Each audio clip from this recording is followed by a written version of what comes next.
Perez, joined by Kylie Minogue. Hi. Now, since I saw you last, it's been maybe like a year and a half. Let's set the stage for people. You've released an album, shot multiple music videos, was on The Voice UK, we're also on The Voice Australia. That's right. I say this with the utmost sincerity. Besides Madonna, you are the hardest working person I know. Like, you're non-stop. It's pretty it surprises me, even by my standards, it's pretty busy. Hey, it's doing The Voice in 2 countries and release an album and do every other thing. And, I'm so curious and I always want to make the most of the moment, so I just end up doing all these things. There's no doubt I'm tired, but it's great. It's a lot of new things that you new first that you did. Like, you've never been on a reality competition type show, and then you did it twice. But it took me years to say yes. Basically, I really was never that. I just wasn't ready, I suppose. And then this time round, I still needed a lot of convincing, and will.i.am was the one who really kind of pushed me over the edge, because I was having a meeting in LA with the producers, and will.i.am basically bombed the meeting. He just rocked up, because he'd been on the past 2 seasons in The Voice UK. And he just turned up at 11 in the morning, which, if anyone knows will.i.am, this is... He works till late, probably. Yeah. So he's even confessed to himself. He says, I didn't go to sleep because I really wanted to be there. He wanted to convince me to do the show, and I thought he showed so much determination that I really wanted to ask Will, what's it like? Like, seriously, what is the experience like? And he said he felt he learned a lot about himself during the process. And now I get that. It's true, because for me, I was out of my comfort zone. You're forced to do something that you're not familiar with. And actually, it's not about you. It's about the contestants and the acts and how you deal with being a coach. And it paid off, because after Kylie Minogue joined The Voice UK, ratings went way up. They did. And now you're leaving the show. Ah! Now, The Voice Australia, are you going to return to that one, or you're not sure? You haven't announced? I don't know yet. You don't know yet? Don't know yet. Sorry, no scoop there. No scoop there. It's been a few years since the last album. How did you find time? Or, did you do it whenever you could, or did you set out chunks? That was in 2013. So pretty much that entire year was largely devoted to the album.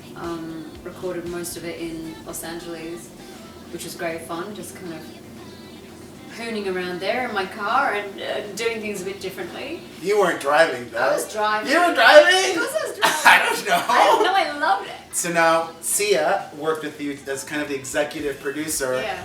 What does that mean for people who don't understand? What does the executive producer of an album do? So Sia was with me was trying to oversee everything that goes into the album. Songwriters you work with, what the production is, eventually, case in point, Crystalize in the album, and Sia said, okay, you've got this and this and this, but we're really missing that sexy song.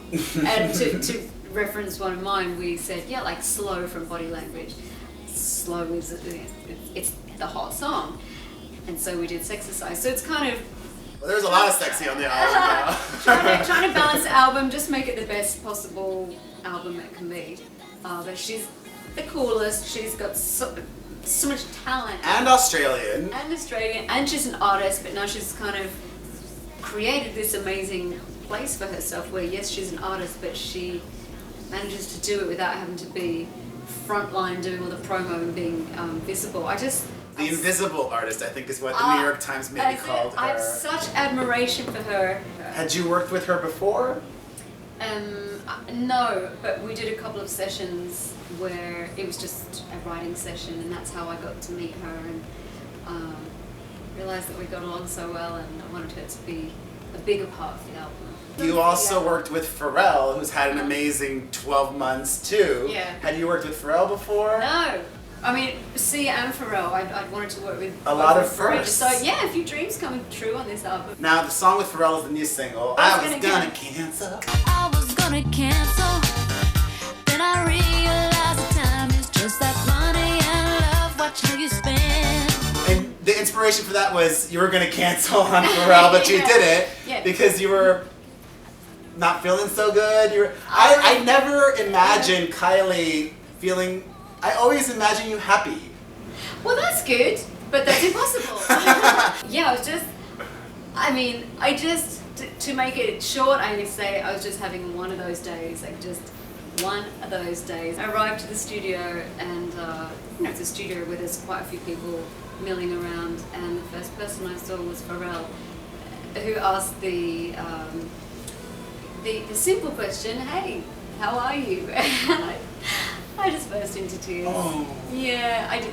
You know when you're at that point with your emotions where if you need to go and buy some milk or grab a quick coffee on the run, you can keep your guard up. But if if your mom was to speak with your mom, like, "How are you?" No.